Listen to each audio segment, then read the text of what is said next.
He's Henry Gomez, an ad agency strategist with 25 years of experience. And he's Howard Eibach, a former copywriter and creative director, and the author of 2 books on the creative brief. And together we're the Brief Brothers, having an ongoing discussion on creative briefs, briefing, and advertising. So Howard, we're back with another episode of the Brief Brothers, and I'm trying to figure out who's got the wilder hair, me or Bozo back there. It's a toss-up. It's a toss-up. But I'm letting it grow. I'm embracing the COVID hair for the last few months. I haven't cut my hair. So any of our dozen loyal viewers will know that this is the wacky hair that I have already. Someone should get a message to you, Henry, and let you know that we're just about over, and we can, you can actually go out and get your hair cut. But we'll send you the memo. At this point, it's a lifestyle choice. that and flip-flops. Right. So, which I'm wearing right now. So in any case, I wanted to talk to you a little bit about, you earn a living doing workshops, mainly for clients. You do a lot of work with the ANA, and obviously you come into contact with a lot of clients. And I'm sure they have tons of questions for you. And I'm wondering what some of the more common questions are that they'll ask you at these workshops, and what your answer is. Sure. Yeah, Henry, when I'm on the road and doing virtual workshops, there are about 3 questions I get more than any others. And the cool thing about this opportunity on our podcast is that I'm going to get a chance to talk about it, but it's a chance for you to offer some advice to the clientele that I talk to, because unlike you, they're not necessarily planners. They're more marketing folks, and they don't have the time and the experience to dedicate to writing a brief that you do. So the question I probably get more often than any other is, how do I find that balance between how much and how little needs to go into a creative brief for the creatives to get the most out of the project? So how would you answer that question? Where do you find that balance? Well, as a strategist at an agency, I try to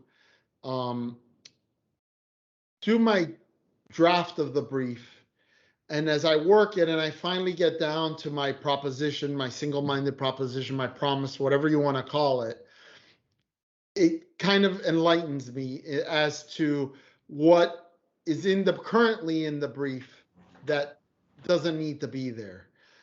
Because if it's not building up to that angle of the story that I'm going to make my single-minded proposition for this campaign or this ad or this initiative, then it doesn't have to be there. So I think you don't necessarily know upfront what needs to be in and what doesn't. So it's okay to cast a wide net, but you have to be your own editor later and say, you know what? I thought it was going to go in this direction, and that's why I included these 2 sentences. But now I realize I'm not even exploring that, and it's just going to confuse people, and it doesn't have a purpose. So I like to say cut and paste is your friend, because you can find that maybe something doesn't belong in a certain section of the brief, but it's better in another section of the brief. So I try to, once I have my eyes on the prize of what I think the story is about, and the story is embodied in that single-minded proposition and the insight and how they marry together, then I'm looking to comb through it and say, these elements of it's almost like a sitcom, or even a drama show, right? They have several narratives and storylines woven through them. And from one week to another, storyline B might be the primary storyline, but it goes back to being a secondary one the next week. I got to cut out scenes because I can only really talk about one thing in this brief. And so I need to cut out scenes. Those scenes may appear in a future brief, but they're not going to be in this one. That's really good. One of the answers that I like to give to that question is a quote that I often paraphrase from Oscar Wilde. I think it's from Oscar Wilde. He said, "I apologize for my letter being so long. If I'd had more time, I would have made it shorter." which is a way of saying we go through multiple drafts of a brief, and we've talked about this before many times. Our objective, our goal is to try to get to a page and a half. So if that's a template to a brief, that'll tell you that you can't include everything. But the idea is I try to remind these folks, these marketers who have many other responsibilities besides writing a creative brief than you do, to keep that in mind, that you need to give yourself an opportunity to write something out, but be prepared to take a lot of stuff out as well, which is, I think, basically what you just said to me. So just in general, I'm ashamed to admit I've only recently really realized the power of editing. Maybe in the last 5 years, I've realized that my writing style was too long-winded and verbose, and that I could say the same thing in less words. And you know what really taught me that skill is writing cases for awards submissions, because you have word limitations, right? So you say 200 word executive summary and you start typing in Microsoft Word and it's telling you how many words, and you do the first draft and you're 350 and you're like, wow, how am I ever going to get down to 200? But that enforces you to be brief. And every now and then you get slapped in the face and you realize that you're falling in the trap of being long-winded again. Recently, a colleague of mine at Wilde and Kennedy, New York, shared a brief with me on a mutual client that we work on. He shared his brief, and I marveled at how brief it really was. I mean, some of the answers to the questions were 3 or 4 words long, but they were the right 3 or 4 words. It was a really sharp brief. And so it's like it's slap in the face, a reminder like, hey, you're explaining too much. So, for me, it's really about, how do you, as short as it can be. Right. That's always a great guideline. Okay, so another question that I get often, and these next two are connected. It's like, how do you get consensus around a single-minded proposition? Everyone is freaked out. They overthink this whole concept of the single-minded proposition to the point of paralyzation, because they have so many people who need to sign off on it. That's not necessarily a challenge that you face because you have a smaller group of people that you're working with. But what advice would you give to marketers who are writing a brief for you? They're essentially providing a kind of a client brief for you to work from. What would be some of your advice? My advice to them would be to forget about consensus. Honestly, I think the only person who needs to agree to that brief is the person who's going to approve the ad. So if you're the brief writer and you're doing this on behalf of, let's say, a CMO or a brand manager, and you've been tasked with writing the brief, I would take input from the team to get everybody's perspective on what's important or whatever. Then I would write the brief, and then I would go to the ultimate decision maker who's going to be approving the ad. Because if not, you're going to end up with a minivan, and nobody wants a minivan. You don't want to, have everything thrown in there and the kitchen sink. That's not what it's about. So I would challenge the need for consensus. I would get input before I write my brief, and then I would go to the CMO, the brand manager, who ultimately is going to be the highest person who's going to green light this ad, because they're the one that needs to buy in on the strategy. And then you can go, when you're presenting to all the other people on the team, say, this is the brief, and this is what the CMO has approved, what the brand manager has approved. On my end, at the agency side, I need to get buy-in from the creative director, because he's ultimately going to be the one who's going to have to execute. His people are going to have to execute on it. And sometimes I have to get the buy-in of the client, and we've had that discussion many times. My preference would be not to get client buy-in on a creative brief, because they're too busy evaluating a brief, when I'd rather be spending the time working with creatives so that the clients can evaluate the creative after they've already given me their version of the brief. So I do think Though the client, when you're a client, if you have an outside agency, you certainly need to get buy-in from your agency, right? Like if they have a hard pushback, don't just be in the seat of, well, we're the client and this is the brief. Try to empathize with them and say, think about what they're telling you is wrong with it, in quotes, before kind of rejecting their pushback, and see if you can work with them to alleviate whatever concerns that they have. Okay, now I got one that's kind of a can of worms. I hear this question a lot, and I think we might want to devote an entire episode to this at some point, but I'm just kind of give your take on this. The question I get is, how do you know when you got an insight? What we struggle with coming up with an insight. Sometimes the marketers I work with have a strategist. Most often they do not. But a strategist is not necessarily the same kind of a strategist, at least in the experience that I've had, that you would define as a strategist. So there's this struggle around the idea of what is an insight, how do I get it, and how do I know that's an insight when I've got it? How would you handle that one? How would you advise them?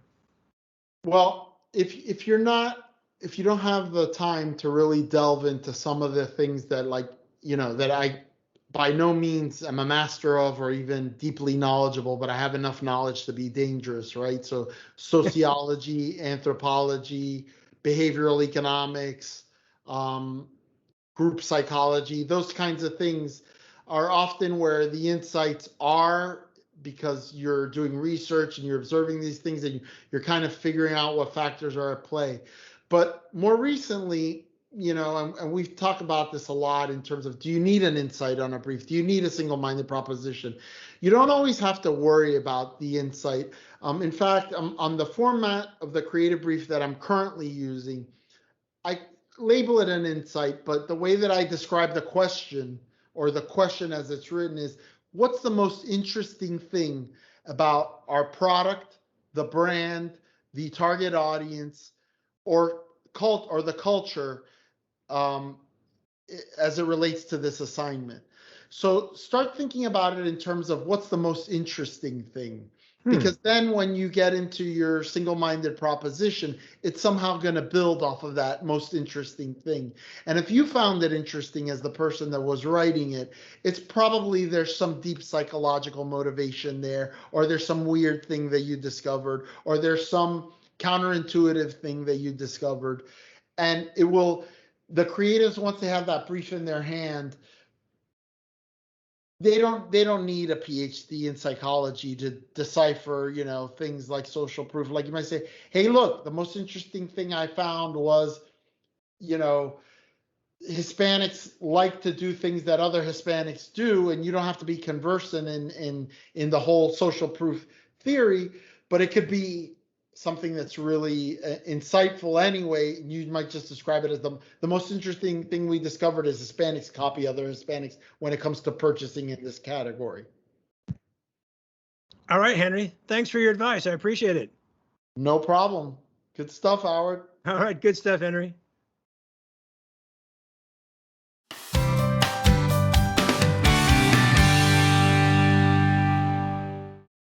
So, Howard, we're back for another creative review, and today we're going to be reviewing a 1-minute film from PetSmart. The agency is Deutsch LA. So let's take a quick look at it, and then we'll come back and get your opinion on it. I'd do anything for you, dear. Anything for you mean everything to me. I know that I'd go anywhere for your smile, anywhere. For your smile, everywhere I'd see. Paint your face bright blue. Anything. Catch a kangaroo. Anything. Go to Timbuktu and back again. I'd risk everything for one kiss. Everything. Yes, I do anything. Anything. Is the sweater too much? Anything? Anything. Anything.